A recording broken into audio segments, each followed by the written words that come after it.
오늘은 다니엘서를 보려고 하는데요. 다니엘서가 앞에 6장과 뒤에 7장이 상당히 다른 분위기의 책입니다. 앞에는 재미있어요. 기적과 같은 이야기, 용맹스러운 다니엘과 친구들의 모습들이 나오죠. 바벨론의 포로로 끌려간 주제에, 소년 주제에 왕이 주는 음식 안 먹겠다고 버티면서 결국 왕이 주시는 음식 안 먹고도 더 건강한 모습 유지하는 그 이야기로부터 시작이 돼서, 또 꿈 해석은 왜 이렇게 잘합니까?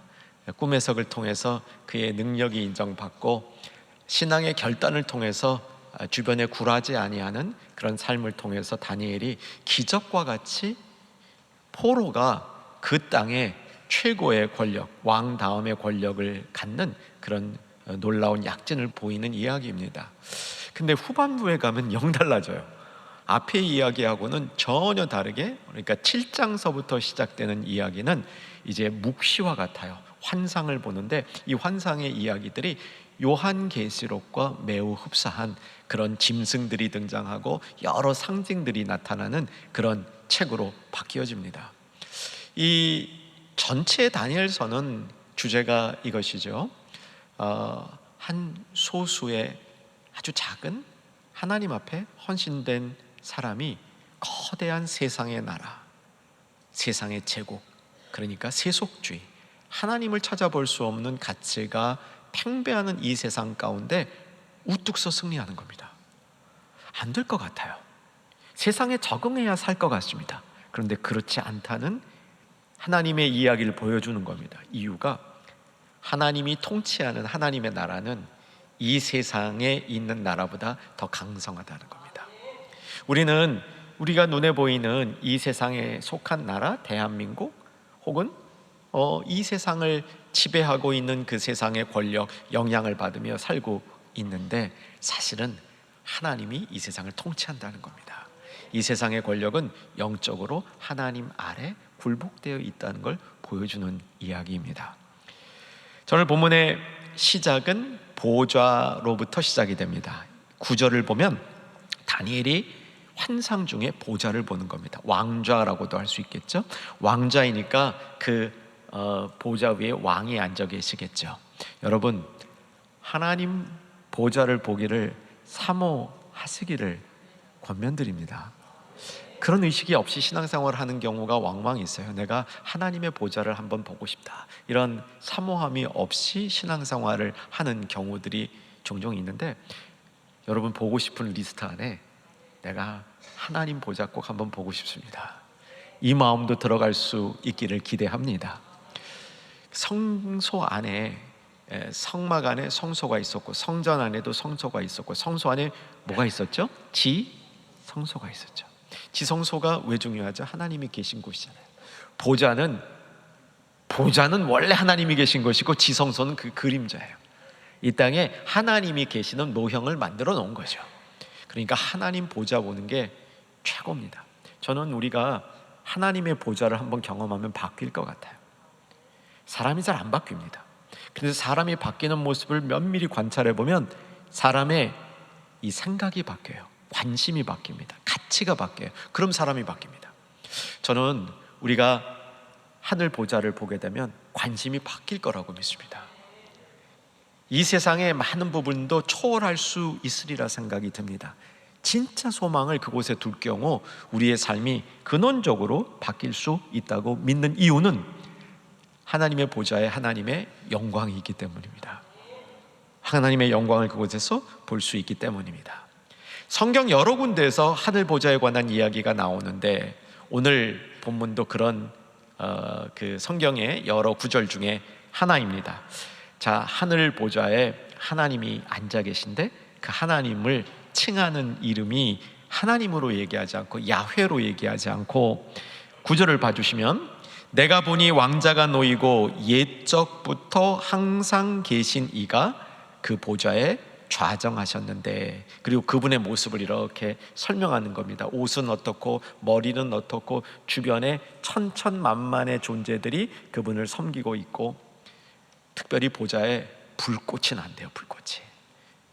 이 불꽃이 나는 이유는 10절 뒷부분에 보면 심판을 베풀기 때문이다 그러면서, 여러분 찾으셨어요? 성경? 네, 찾으셨죠? 찾으신 분들만 심판을 베푸는데 그 다음에 뭐라고 써 있습니까? 책들이 펴 놓여져 있어요. 자, 여기까지만 장면을 살펴보도록 하겠습니다. 옛적부터 계시니, 하나님을 옛적부터 계시니라고 표현하는 겁니다. 특이한 표현입니다. 학자들은 이 표현이 매우 독특할 뿐만 아니라 장엄한 표현이다 이렇게 주석을 답니다. 옛적부터 항상 계시니, 어떤 뜻이죠? 영존하시는 하나님, 영원하신 하나님이란 뜻인데, 우린 보통 영원 그러면 앞으로 끝을 바라봐요. 근데 여기서 말하는 영존의 개념은 처음부터 시작된 거예요. 그리고 어디든지 그 하나님의 임재와 통치가 미치고 있다는 뜻에서 옛적부터 항상 계신 이 하나님을 이렇게 표현합니다. 이 표현은 우리의 이 마음속에 금방 착안이 되지 않아요. 좀 노력을 해야 머릿속에 남습니다. 그래서 조금 노력해 보시면 좋을 것 같아요. 하나님을 옛적부터 항상 계시니, 아마 우리가 알고 있는 알파와 오메가 하나님이라고 보셔도 될 것 같습니다. 이 부분을 영존하신 하나님을 다르게 표현하고 있는 구약 성경 한 절을 볼 테인데, 시편 90편 2절입니다. 자막으로 같이 한번 읽으십시다. 산이 생기기 전, 땅과 세계도 주께서 조성하시기 전, 곧 영원부터 영원까지 주는 하나님이시니이다. 영존하시는 하나님을 고백하고 있는 것이죠. 자, 여러분, 영존하신 하나님은요, 이 세상의 절대 강자예요. 왜냐하면 시간의 구애를 안 받아요. 시간의 구애를 받는 건 다 유한한 겁니다. 우리말에 있죠. 시간 앞에 장사 없다. 다 쇠해져요.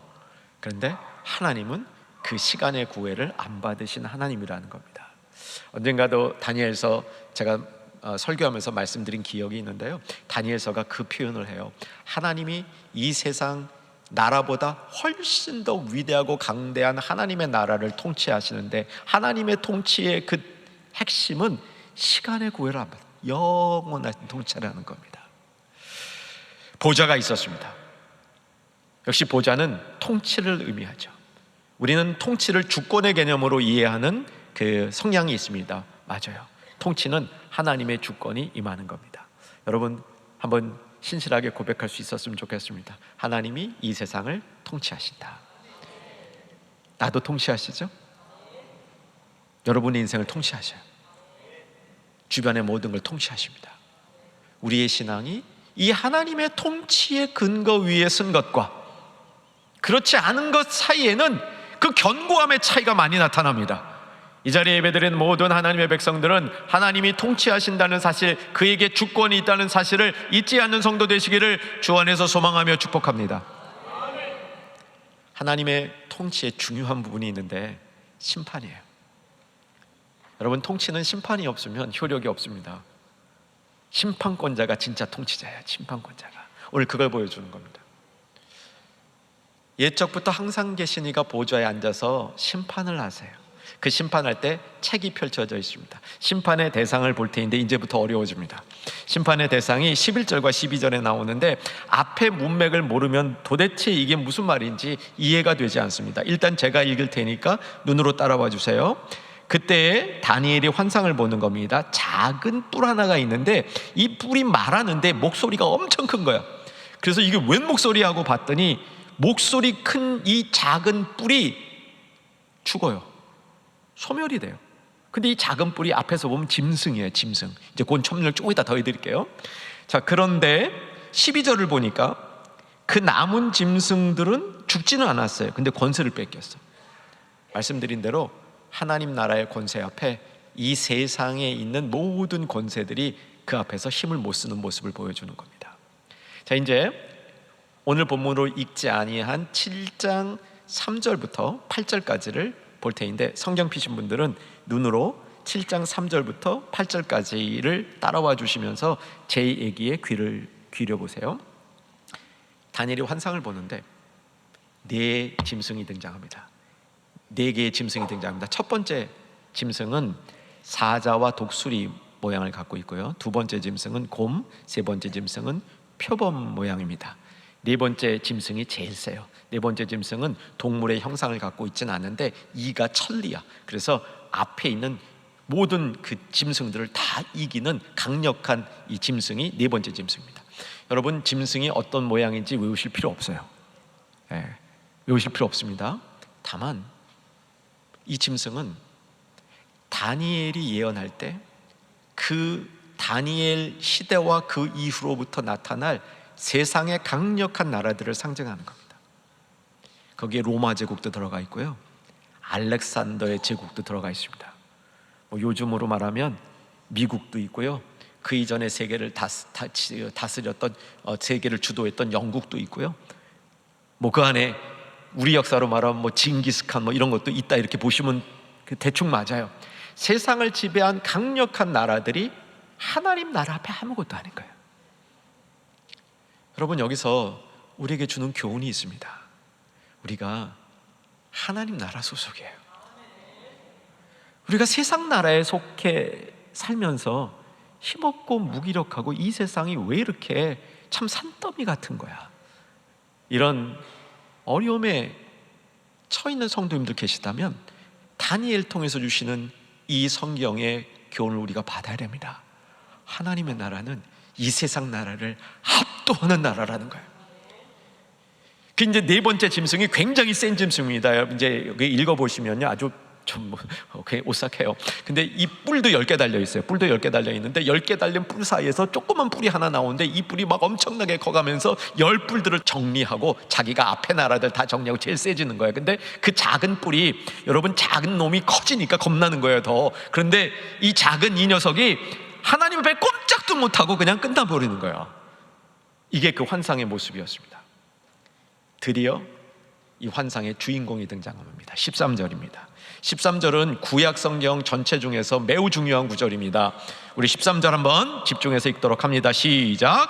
내가 또 밤 환상 중에 보니 인자 같은 이가 하늘 구름 타고 와서 옛적부터 항상 계신 이에게 나아가 그 앞으로 인도되매.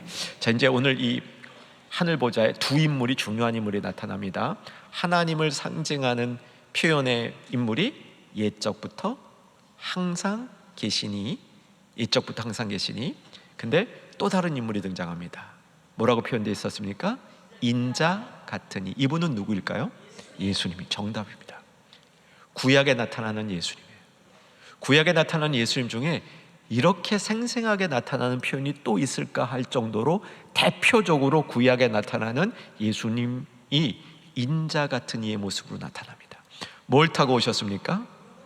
구름 타고 오셨어요. 그리고 그 다음 장면을 잘 보세요. 구름 타고 와서 하나님께로 인도되고 하나님 앞으로 나아가는 겁니다. 이게 예수님의 모습을 보여주고 있습니다. 이건요, 뭘 보여주는 거냐면 우리가 할 일도 보여줘요. 예수 믿는 성도들이 인도되어서 하나님 앞으로 나아가는 그런 축복을 누리게 된다는 것을 미리 보여주는 겁니다.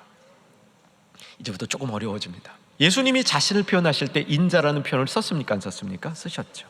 예수님이 자신을 얘기할 때 인자라는 표현을 씁니다. 근데 이 부분을 정리할 겁니다. 예수님을 향하여 다른 사람들이 칭할 때에는요, 하나님의 아들이라고 칭해요. 근데 예수님 자신이 내가 하나님의 아들이라 이렇게 말하신 적은 없어요. 대신에 인자라고 표현합니다. 자기 자신을. 인자가 구름 타고 올 것이다. 지금은 인자가 이렇게 있지만 마지막에는 인자가 구름 타고 올 것이다. 이게 여기에 근거한 거예요. 처음 인자가 등장할 때 구름 타고 왔고, 이 구름은 이제 그 존귀한 위엄의 모습이잖아요. 구름 타고 왔듯이 처음 예수님이 이 땅에 오셨을 때는 마국간에 아무도 모르게 목자, 동방박사 요 정도 사람들이 알 정도로 오셨지만 다시 오시는 그날에는 구름 타고 오신다. 이것도 여기 다니엘서 7장 13절로부터 근원되어서 예수님이 쭉 풀어나가신 겁니다. 예수님이 자신을 인자라고 얘기하는데 그 인자라는 의미가 뭐냐면요, 여기에요. 다니엘서 13장에 예언되어 있는 그 인물이 나다라는 겁니다. 오늘 본문의 이 장면에서 하늘 보좌에서 우리가 배울 수 있는 것은 하나님의 존귀하신 위엄이 옛적부터 항상 계신 그분이, 지극히 높으신 그분이 당신의 위엄을 인자에게 이렇게 위임해 주시는 겁니다. 그 장면이에요. 근데 그렇게 하나님의 권세를 위임받은 인자가 예수님 자신이라고 스스로 말씀하시는 거예요. 여러분이 성경을 많이 아시지 못해서 그러실 것 같은데 이건 정말 대단한 성경 이해입니다. 다니엘서 7장 13절에 예언되어 있는 이 예언을 예수님이 자기 자신에게 이렇게 정확하게 적용하는 것은 예수님이기 때문에 가능한 겁니다.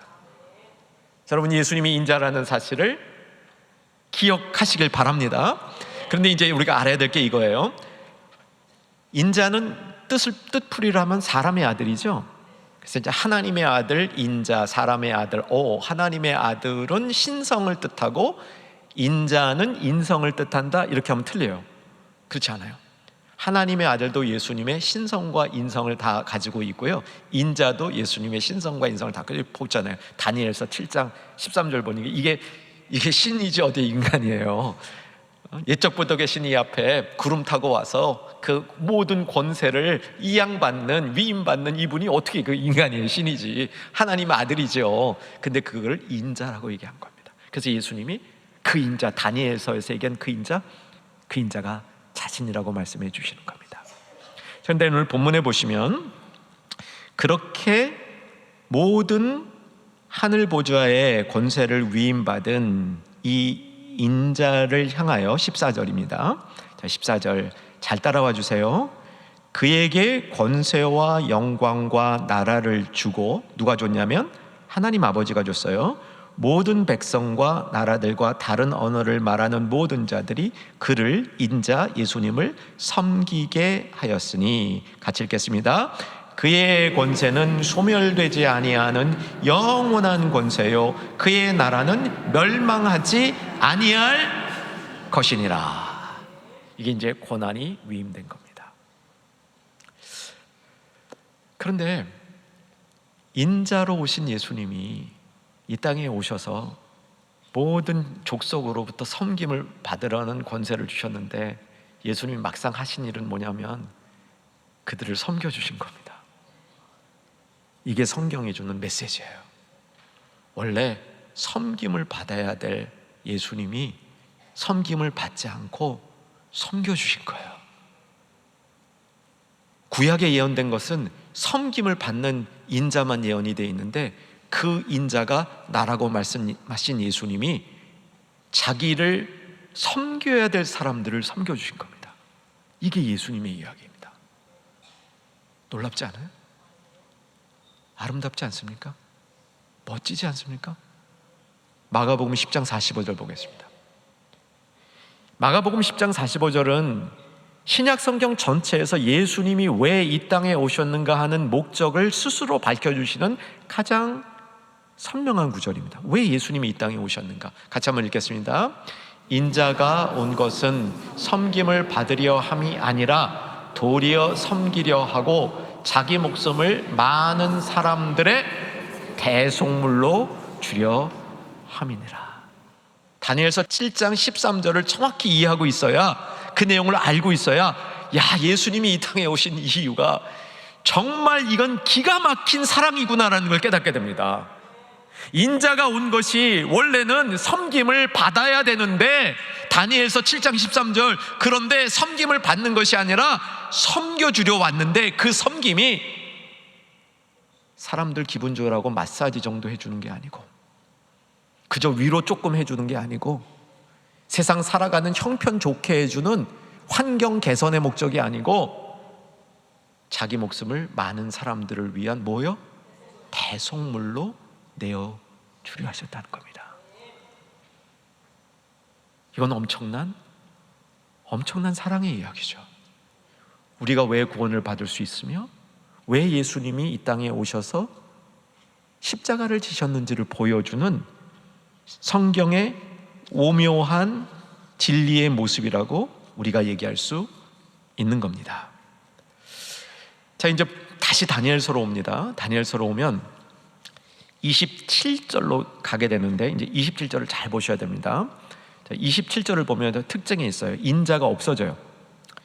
앞에 분명히 13, 14절에서는 인자에게 권세를 위임했습니다. 그리고 사람들로 하여금 인자를 섬기게 했어요. 그런데 27절에 보면 인자는 없어져요. 따라와 주세요. 나라와 권세와 온 천하 나라들의 위세가 지극히 높으시니, 하나님입니다, 지극히 높으시니의 거룩한 백성에게 붙인 바, 주신 바 되었다는 거예요. 거룩한 백성에게, 그러니까 사람들에게, 인자를 섬기라고 한 사람들에게 그 권세가, 인자에게 간 권세가 그들에게 붙임 바 됐다는 겁니다. 도대체 인자 예수님 어디 가셨어요? 이게 성경이 말하는 놀라운 신비인 겁니다. 예수님이요, 하나님 아버지와 인간들 사이에 완전한 중보자가 되셨어요. 예수님이요, 하나님 아버지와 세상에 있는 보통 사람들 사이에 중보가 되어주신 거예요. 완벽한 중보, 완벽한 다리 놓기를 하신 겁니다. 여러분 아셔야 될 게, 인간이 하나님을 볼 수 있어요, 없어요? 못 봐요. 거룩과 죄인 사이에 접촉이 안 돼요. 그런데 이 둘을 중보해야 됩니다.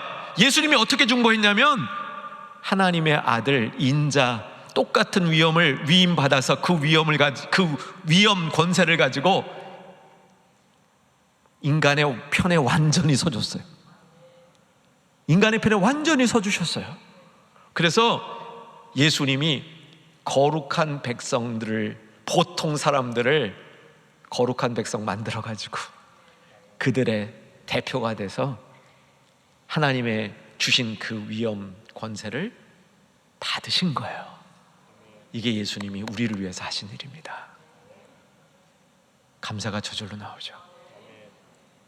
그래서 우리 같은 사람들이 거룩한 백성이 되며 하나님의 존귀한 나라의 위엄과 권세를 소유한 사람들이 되었다는 사실입니다.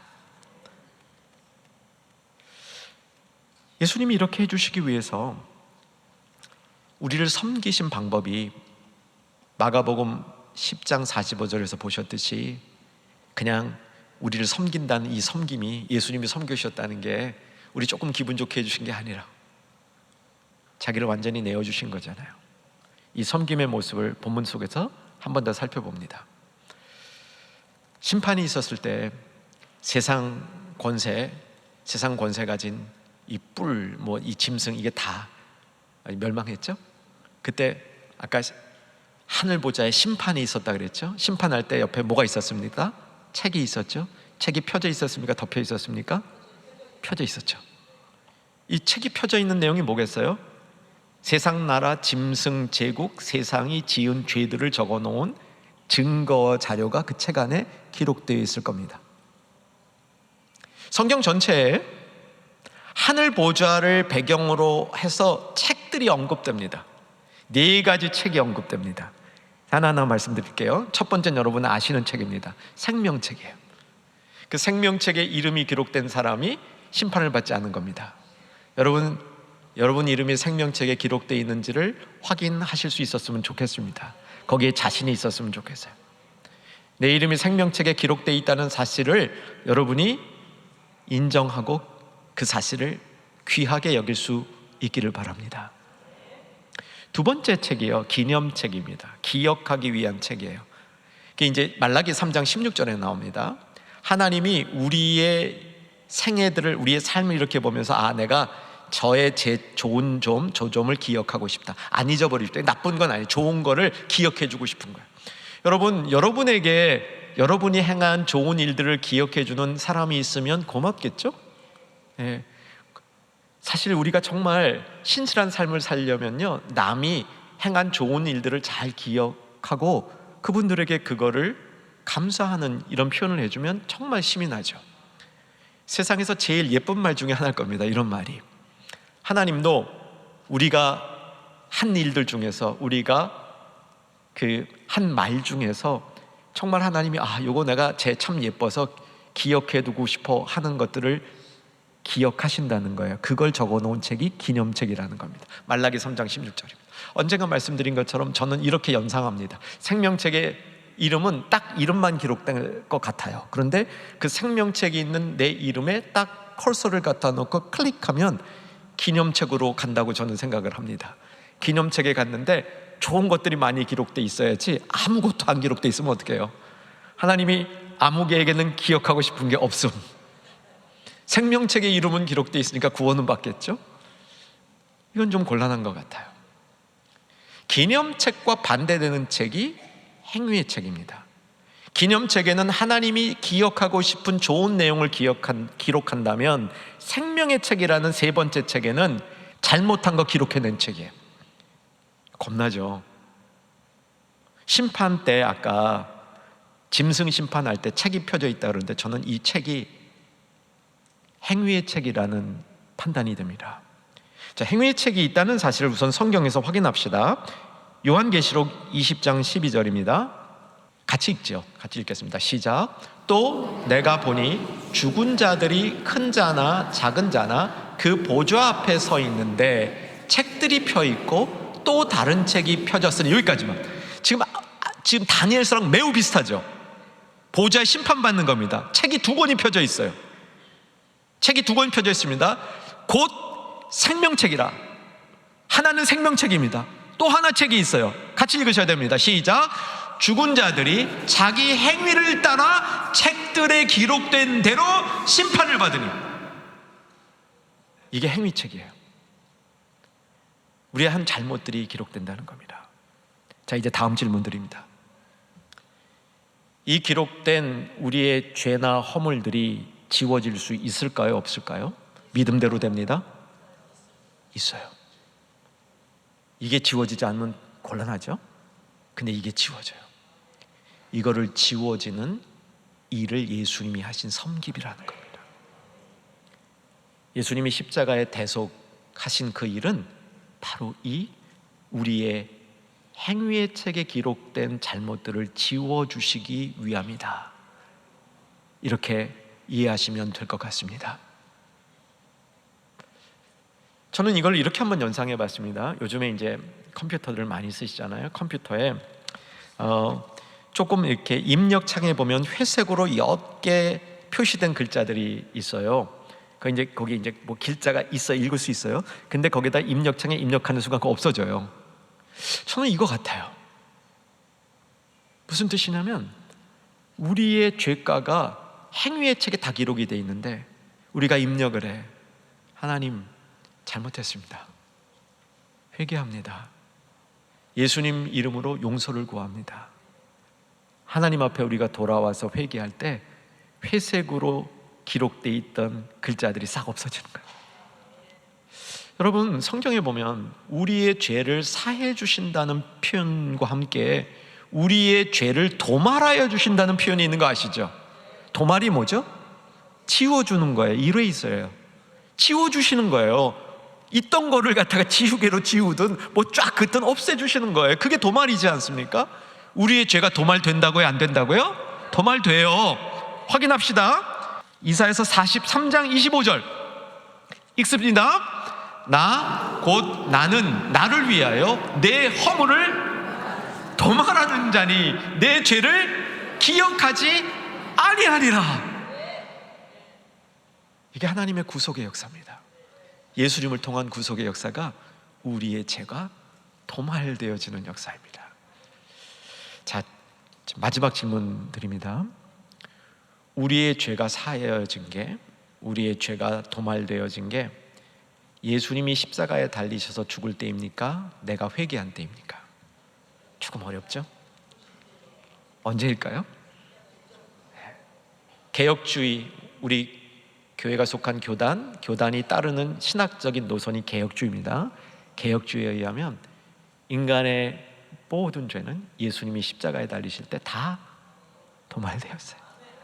이전의 죄, 그때의 죄, 이후의 죄까지 다 도말되었어요. 그런데 우리가 회개할 때 그 효과가 나타나는 거예요. 이거를 학자들은 이렇게 표현합니다.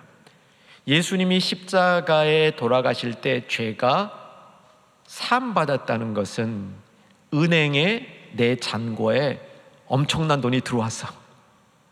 근데 난 몰라.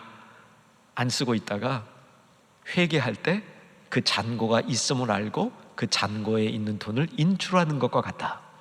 이렇게 표현합니다. 적절하죠? 사랑하는 여러분, 이제 말씀을 정리하겠습니다. 옛적부터 항상 계셨던 분, 27절에 보면 그분을 지극히 높으신 분이라고 얘기합니다. 얼마 전에 하나님의 이름 설교할 때 엘리온이라는 이름을 알려드렸습니다. 지극히 높으신 하나님의 지극히 높으신, 권세와 영광을 존귀를 받기에 충분하신 지극히 높으신 하나님, 옛적부터 항상 계신 그 하나님, 그 하나님의 권세를 인자에게 물려줬어요. 대리 통치하라고. 인자이신 예수님이 그 위엄 권세를 가지고 섬김을 받은 게 아니라 섬겨주셨어요. 죽기까지. 그래서 우리의 죄를 싹 지워주시기까지 섬겨주셨다는 얘기입니다. 단어 하나만 더 보고 마칩니다. 27절 보시면요, 27절 같이 한번 읽으십시다. 읽기 시작. 나라와 권세와 온 천하 나라의 위세가 지극히 높으신 이의 거룩한 백성에게 붙인 바 되리니 그의 나라는 영원한 나라이라. 모든 권세에 있는 자들이 다 그를 섬기며 복종하리라. 붙인 바 됐다는 얘기. 이게 예수님이 하신 일이에요. 예수님이 하신 일을 붙인 바 됐다. 이 붙인 바 됐다는 건 주었다는 말하고 거의 이제 동의어예요. 근데 그걸 주셨다고 얘기하지 않고 붙인 바 되었다고 얘기합니다. 원어는 히브리어가 아닙니다. 아람어예요. 구약 성경 중에 아주 일부 부분이 아람어라는 언어로 쓰여졌습니다. 아람어는 히브리어하고 비슷한 말인데요, 당시 이 유대인들도 일상 용어로는 아람어를 사용하였어요. 뭐 엘리 라마 사박다니 뭐 이런 거 있잖아요. 그런 거, 뭐 달리다꿈 뭐 이런 것들이에요. 이게 이제 아람어인데 여기 아람어로 된 부분입니다. 붙인 바 되었다는 말은요, 그냥 단순히 줬다는 말하고 달라요. 보통 영어 번역을 보면 to be given 이렇게 번역되어 있어요. 주셨다, 수동형으로 이렇게 되어 있어요. 근데 이거는 그냥 일반적으로 주셨다 하고 좀 달라요. 주시긴 주셨는데 이거를 너에게 붙였다, 이런 얘기는 뭐냐면 너에게 줬는데 이거 다른 사람들이 못 건드리도록 내가 보호해 줄 거야, 그 뜻이에요. 그게 붙였다는 말입니다. 원수를 내 손에 붙였다 그러잖아요. 내 능력으로는 안 되는데 하나님이 그거를 백업해 주셔가지고 반드시 이루어지도록 해주셨다. 이게 붙였다는 겁니다. 붙인 바 됐다는 겁니다. 이제 왜? 우리는 이 세상 가운데 살면서 이 세상 권세에 시들시들하며 살지 마시기 바랍니다. 낙심하고 주저있지 마시기 바라요. 하나님이 주신 그 권세, 예수님을 통해서 주신 그 권세를 우리가 알고 그 권세를 갖고 우리도 이 세상을 섬기는, 예수님처럼 섬김을 받을 수 있는 충분한 권세가 있는데도 섬기는 그런 삶, 예수님 닮은 삶을 이어가는 우리 모두 되기를 주의 이름으로 축원합니다.